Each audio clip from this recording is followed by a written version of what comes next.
Hello students, welcome to online study of physics by Bhoite sir. मुलांनो, आतापर्यंत आपण AC generator आणि अल्टरनेटिंग EMFची व्हॅल्यू किती येते ते बघितलेलं आहे. Today we will discuss about the voltage current relation for individual as well as combined. Individual means what? Voltage current relation for resistor, voltage current relation for capacitor, voltage current relation for inductor, and similarly voltage current relation for LCR, that is inductor, capacitor and resistance combinedly. Now see here, we can see that alternating EMF E is equal to E0 sin omega t.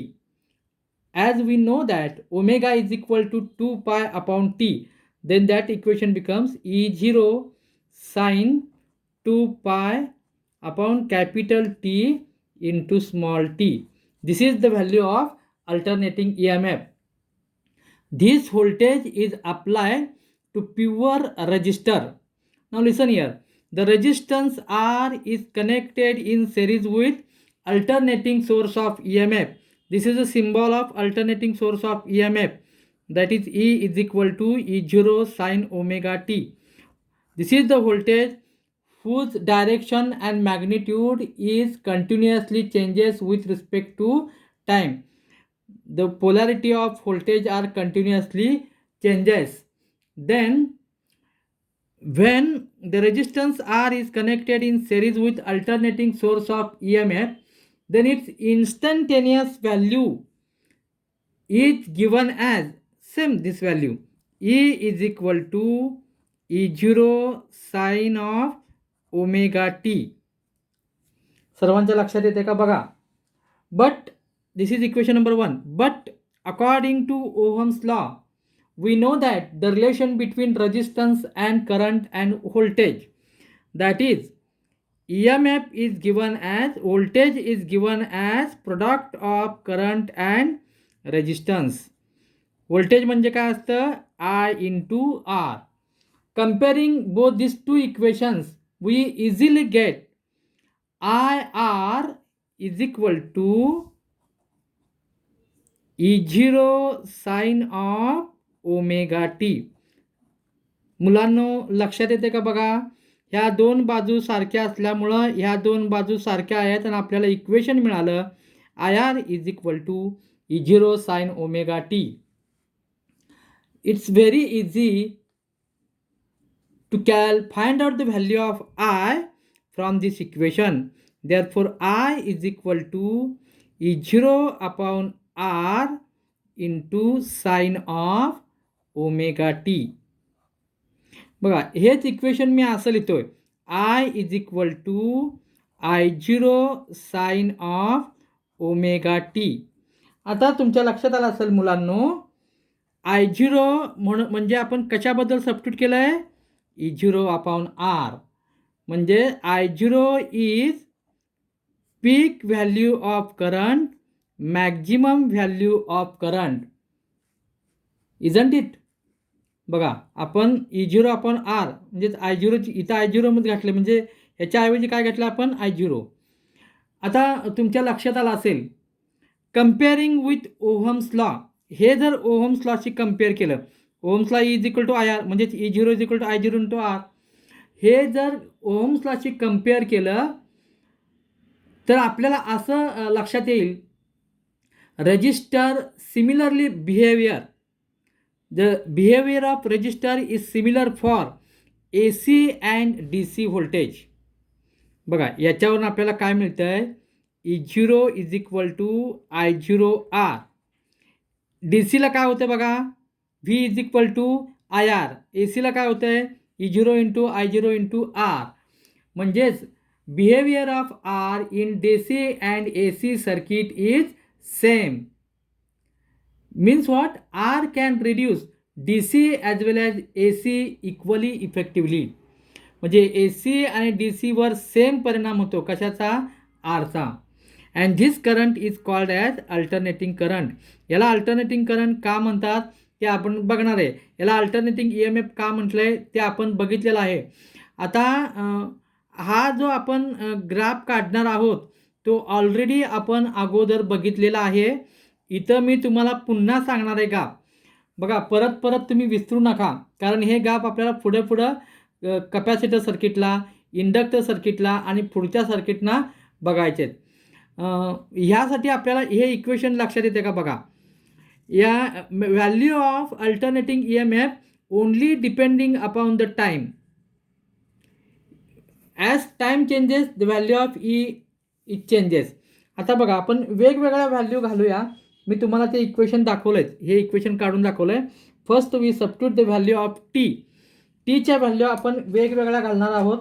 मुलांना तुमच्या लक्षात आहे का बघा, आपण त्या दिवशी घातलेल्याच होत्या. पुन्हा इथं मी दाखवतोय.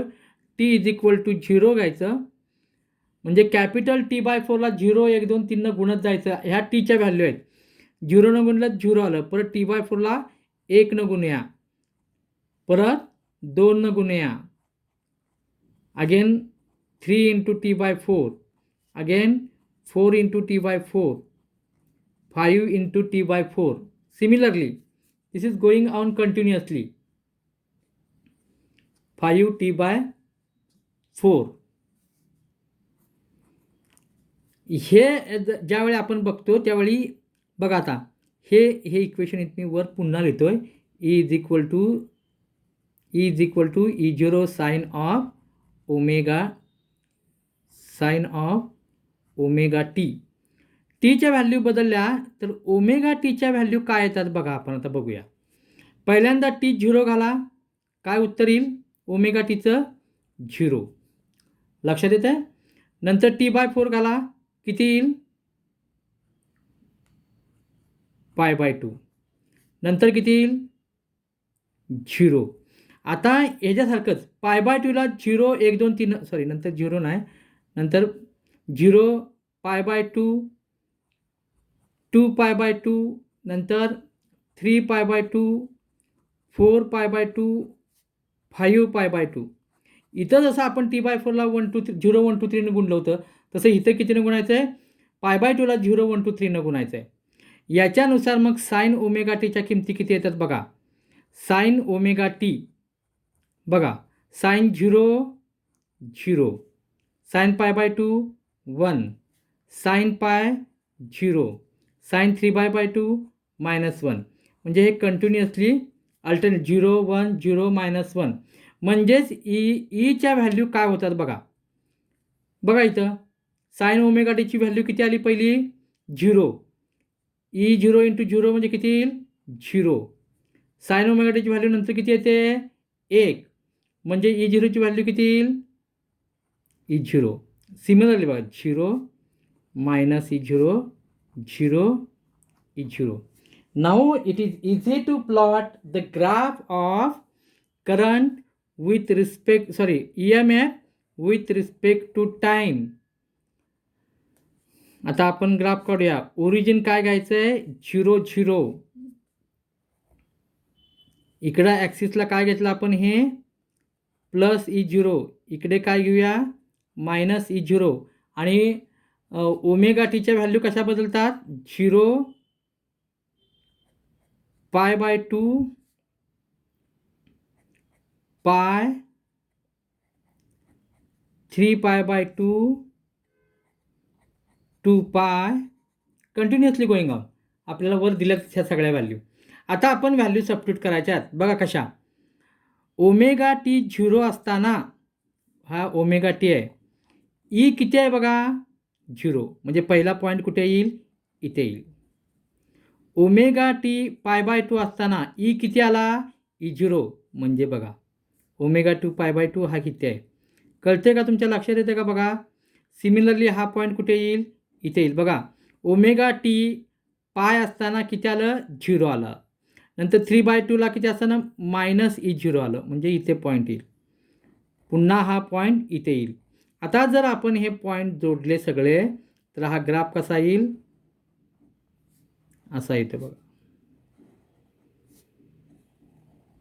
बघा इथे इथून इथपर्यंत करंट कसा आहे, पॉझिटिव्ह, आणि इकडे कसा आहे, निगेटिव्ह. म्हणजे during first half cycle it is positive and during second half cycle it is negative. Hence it is called as alternating EMF. Alternating EMF. आता तुम्ही ही दोन इक्वेशन बघितले असतील, इथं लिहून दाखवतो बघा मी. ईचं इक्वेशन काय आहे, E0 sine of omega t, that is alternating current. आणि आयचं इक्वेशन काय आहे, I0 sine of omega t. दोन्ही इक्वेशन्स कम्पेअर केल्यानंतर असं लक्षात येतं, there is no phase difference between EMF and current. That is in when AC circuit containing the R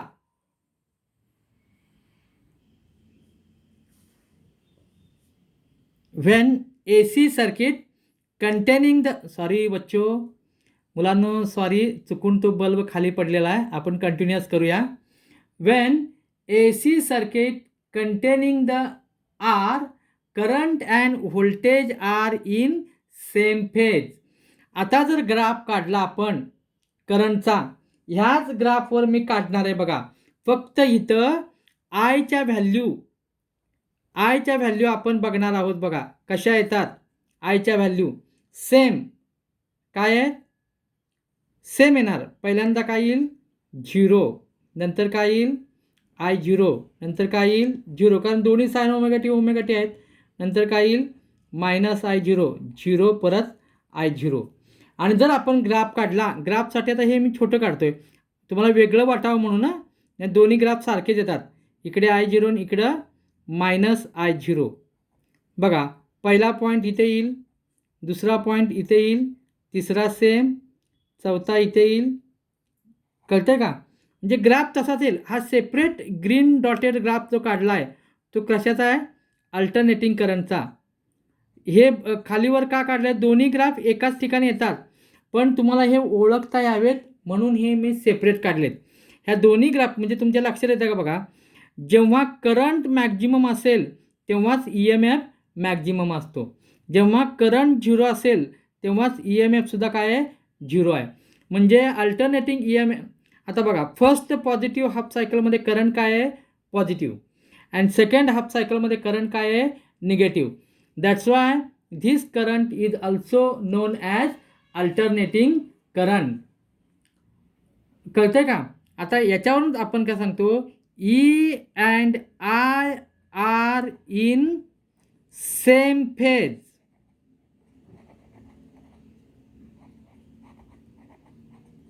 E and I are in same phase. There is no phase difference between EMF and current.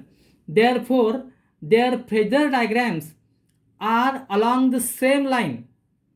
Phase diagram of EMF and current along the same line. EMF and current, E and I are in same phase. Therefore, in phase diagram, both of them along the same line and making angle. आता तुम्हाला angle माहिती आहे किती असते, sine of omega t. The direction of both of them making angle omega t with line OX. Direction of E and I are the same line and making angle omega t with OX. Their projections, म्हणजे बघा हे मी पहिल्यांदा projection कशाचं काढतोय, EMFचं, बरोबर. EMFचं projection काढलं तर at instantaneous value ही किती येणार आहे सांगा. इथून इथपर्यंत आपण बघितले आहे, E0 साइन ओमेगा टी. दोन्ही सारखेच असतात, फक्त तुम्हाला वेगळं वाटावं म्हणून मी जरासं डॉटेड हिरव्यालाने हे प्रोजेक्शन कशाचं आहे, करंटचं आहे. आता हे अंतर किती असणार आहे, I0 साइन ओमेगा टी. कळलं काय. The EMF and current are in same direction making angle omega t with OX. Their projection म्हणजे आपण इथे लंब टाकलेत बघा. Their projection given the instantaneous value of EMF and current. The phase angle between alternating current and alternating voltage with R is 0. ऐका, phase डिफरन्सच नाही तर phase difference किती आहे? 0. म्हणजे फेज अँगल किती आहे? 0. याचाच अर्थ current and EMF R in same phase. This is the phasor diagram for pure resistor circuit.